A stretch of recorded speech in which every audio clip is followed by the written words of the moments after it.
Hello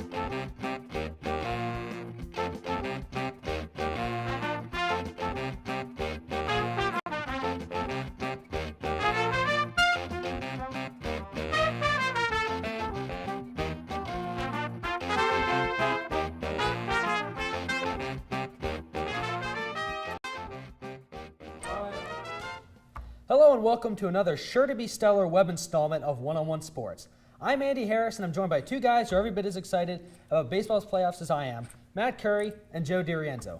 Boys, after 162 games, the rosters are set and the postseason has finally begun this week. I'm going to make things easy on you and keep the debate limited to the divisional round. Which American League first-round matchup is going to be the most compelling, Matt? Well, thinking about it, you have to go with the Rays and the Rangers. This is a series full of great pitching. For the Rays, you have Price, who's got 19 wins, 2.72 ERA, Shields, Garza. Those are guys, they are probably the top three pitchers besides the Phillies, so they are the best in the AL. Going against them, you have Cliff Lee, who last year won all 4 games in dominant fashion. And then you have Wilson and Lewis to finish it off. Pitching is going to be great, and their hitting is going to be there as well. Hamilton coming back, Longoria coming back. They're going to be stars on both sides of the field. Okay, Joe, what do you think? I have to disagree with Matt. I have to go with the Twins-Yankees series. You've talked about opposite teams. You can't get more opposite than these guys. Twins have half the payroll the Yankees have. Twins are basically entirely homegrown players. Yankees are basically 50-50. And these are two very well put together teams. I mean, the Twins' starting rotation is solid. The Yankees have the best hitting in the American League in the playoffs. Yeah, but you have Carl Pavano starting off What's as your wrong number with one Carl pitcher. Pavano? Or your Liriano. A couple storylines there too, Carl Pavano. And then Pavano against his old team. Yeah, but That's going to be interesting. And you got Liriano a full year removed from that surgery that he had to have after his injury. sure, it's got stories, but it's not going to be a great matchup. Okay. Hopping over to the National League, which National League divisional series is going to be the most entertaining? Joe?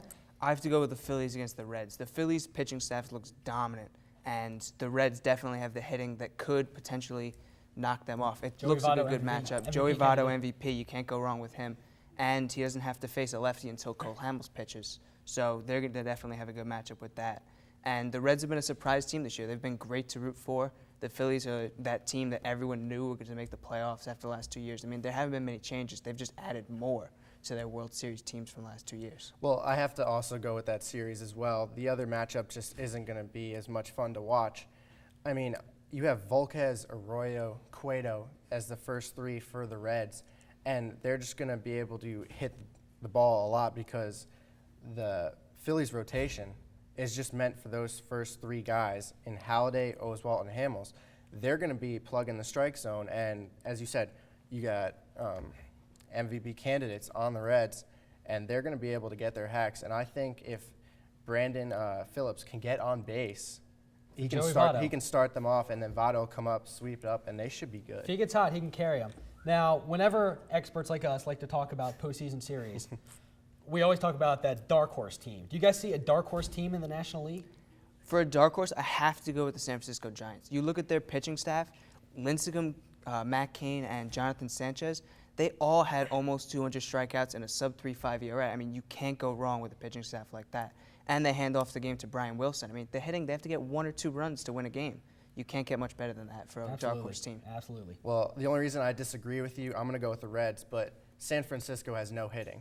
So until they start hitting, then they can go. But I'm going to have to go with the Reds, as I said. They start with small ball, as I said, getting Brandon Phillips on base, Votto. Their pitching is good. I think they have a favorable matchup. They have the good hitting. They can handle the pitching power of the Phillies, and I think they could possibly take them in 5. Don't overlook my boy Jay Bruce. He's coming on strong here late in the season. Back in the wide open American League, another dark horse question. Do you guys see a dark horse in the American League that can make a run to the World Series?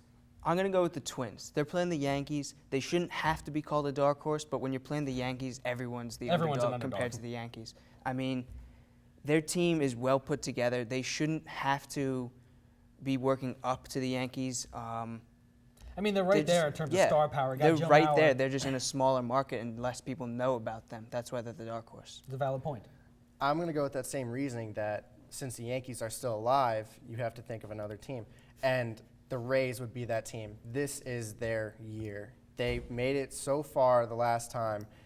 Garza is going to step up. David Price is going to step up. The bullpen is going to step it up. And their hitting can be so crucial. They are so good late in games, and I definitely think that they have the tools to not only get there, but to win the World Series. You want to talk about underdogs, look at their payroll. Speaking of stepping up, every year one player elevates his game to lead his team to October glory, and earned himself a pretty cool nickname in the process.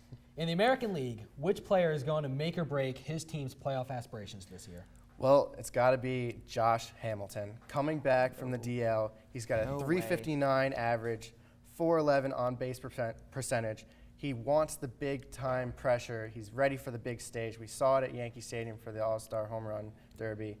And if he didn't get hurt, he could be in the running for the Triple Crown. Now, you're saying no. Matt, why is that? I agree with all those points, but Texas is so well put together hitting, they don't need him as necessarily as they need my guy. Cliff Lee has to be the ace that they traded for in the middle of the season. They went out and got him because they know their pitching staff needed that extra boost. Josh Hamilton is just a great hitter, without a doubt, but he is not as important to that team as a star pitcher would be. Well, just remember this. Since September 1st, the infield of the Rangers is batting only .240. It's not a very good It's infield. not a very good infield right now. The whole team hasn't been well since they clinched. Just one note about Josh Hamilton. He said he felt like he got hit by a car when he fractured his rib after running into the outfield wall. Jumping back to the National League one last time, same question. Which player is going to be the difference maker for his team in the National League divisional playoffs? Joe? I'm going to go with Brad Lidge. 2008, when the Phillies won, he had a perfect season. He did not miss a single save. In 2009, they still made it, but they lost. He had an ERA over 7 in the regular season. Don't remind me. That's ugly. He was the main difference if you look at those two teams. The teams are basically the same, except Lidge's stats were awful in that 2009 year. They won in spite of him during the season, and it wasn't enough to win the World Series. He's crucial to that team. Absolutely. Well, my difference maker is from a team we haven't talked about yet, the Braves. It's got to be Tim Hudson. Coming back today, named Resurgence Player of the Year, and with a 17-9 record, 2.83 ERA, he's pitched in big games. He knows what he's doing in the postseason. He will come out and he will help this team. If they want to advance, it's on his shoulders. He struggled in September. Don't forget about that. Yep, but he does know the postseason. He so does. he will be able to come back. That's a good guy to pick. I put my money on him. Unfortunately, that's all the time we have for today's webisode. But if you want more great one-on-one sports debate, feel free to check out our other great webcasts, as well as our radio show Wednesday night from 10 to 12 on WSOE 89.3 FM, and of course our television program on ETV. Be sure to check back right here throughout the playoffs for more great baseball coverage. For Matt Curry and Joe DiRienzo, I'm Andy Harris, and whose side are you on?